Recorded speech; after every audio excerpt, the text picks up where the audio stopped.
La décision de justice contre le RN, une tentative d'assassinat politique. Fabien Bezencal, présidente du Rassemblement National, ex-FN, parenthèse fermante, a fustigé le 9 juillet la décision de deux juges de saisir 2 millions d'euros d'aide publique à son parti.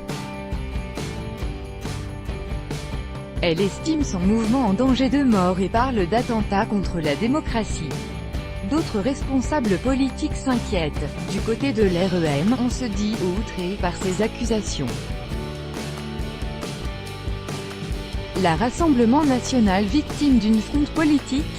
C'est ce qu'affirme sa présidente Marine Le Pen après la décision prise par les juges Renaud Van Ruymbeck et Claire Thépaut. Après RMC, dans une ordonnance datée du 28 juin, les magistrats ont demandé la saisie pénale d'une somme destinée au Front National au titre de l'aide publique apportée au parti pour un montant de 2 millions d'euros. Les deux juges ont pris cette décision dans le cadre de l'enquête sur les assistants parlementaires présumés fictifs de membres de l'ex-FN et payés avec l'argent du Parlement européen.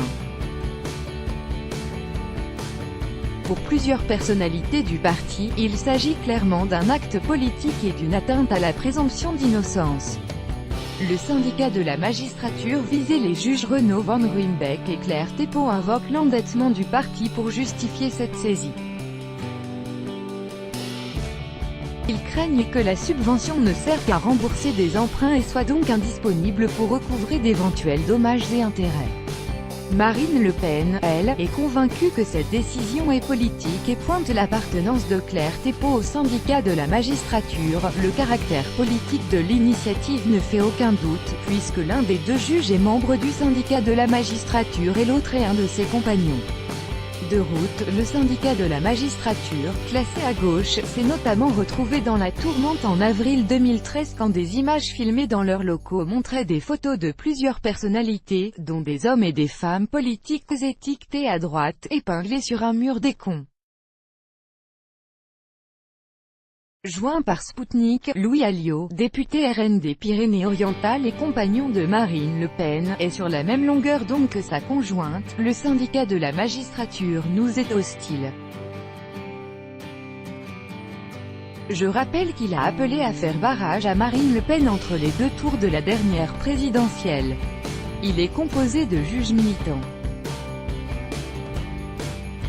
Cette affaire est donc très grave et porte atteinte au pluralisme politique, nécessaire à la démocratie.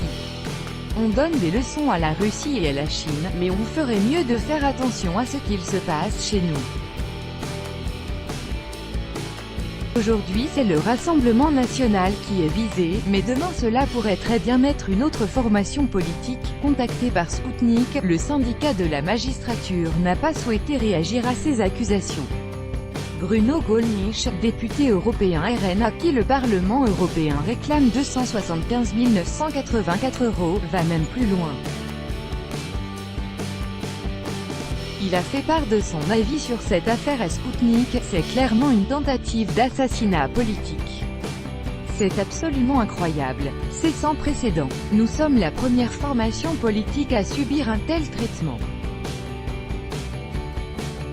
Tout ceci est l'aboutissement d'une manœuvre destinée à casser notre mouvement et qui a débuté quand Martin Schulz, ex-président du Parlement européen, a décidé d'agir de concert avec Madame Taubira, ancienne ministre de la Justice, pour nous détruire. Si les mots sont si forts, c'est que la situation est grave pour le mouvement politique. Le Rassemblement National devait recevoir, le 9 juillet, une avance équivalente à la moitié de l'aide publique de 4,5 millions d'euros à laquelle il a droit et dont le versement avait pris du retard. Cette dernière est calculée en fonction de ses résultats aux législatives de 2017. Le mouvement comptait sur cette somme pour faire face à plusieurs échéances financières proches. Et si le parti va faire appel de cette décision, ce dernier n'est pas suspensif.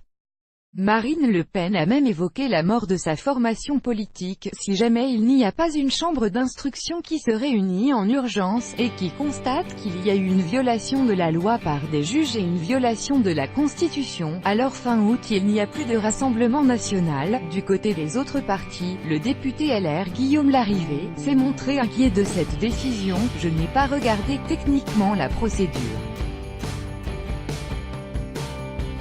Ces conséquences en tout cas me préoccupent pour le débat public. Sur Europe 1, le président de l'UDI Jean-Christophe Lagarde a mis en avant la présomption d'innocence. Si l'on commis un délit, si l'on commis quelque chose qui va les faire condamner, il faut attendre la condamnation pour leur prendre de l'argent, avant de s'interroger, qu'est-ce que c'est que cette condamnation préventive ?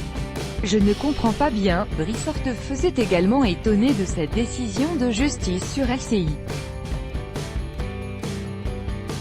Il a déclaré qu'il ne comprenait pas pourquoi on met sous séquestre un parti alors qu'il y a une dotation de l'État qui arrive chaque année. Chez le patron de La République En Marche, LREM, le son de cloche est bien différent. Christophe Castaner s'est dit outré par les accusations de dictature portées par Marine Le Pen contre notre système judiciaire.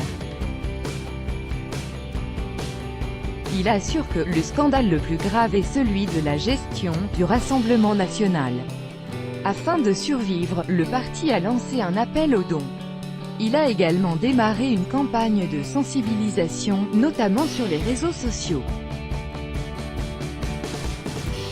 Gaëtan Dussauzet, adjoint au délégué national de la communication du RN, a expliqué à Sputnik pourquoi le parti avait décidé de contre-attaquer. On est abasourdi. Dans ce pays, qui se targue d'être à la pointe de la démocratie, deux juges peuvent se permettre de tenter de rayer de la carte le premier parti d'opposition en faisant totalement fi de la présomption d'innocence. La situation est très grave. C'est pour cette raison que nous avons démarré une campagne de sensibilisation auprès des Français afin qu'ils sachent ce qu'il se passe. Marine Le Pen a de son côté appelé le 9 juillet sur BFM TV et RMC les responsables politiques, qui se battent pour la démocratie, à la soutenir. Quand on a un principe, on le défend y compris quand il va dans l'intérêt de votre adversaire. Si demain la France insoumise était dans la situation dans laquelle nous sommes, eh bien moi je viendrai les soutenir. Les juges français enquêtent sur un possible système qui aurait été en place au FN entre 2009 et 2017. L'organisation aurait rémunéré des permanents du parti avec les fonds européens réservés à l'embauche d'assistants parlementaires. Le préjudice est estimé à 7 millions d'euros. Plusieurs personnalités du mouvement sont d'ores et déjà mises en examen dans cette affaire dont Marine Le Pen, Louis Alliot et Bruno Gollnisch ou encore l'eurodéputé Nicolas Bay.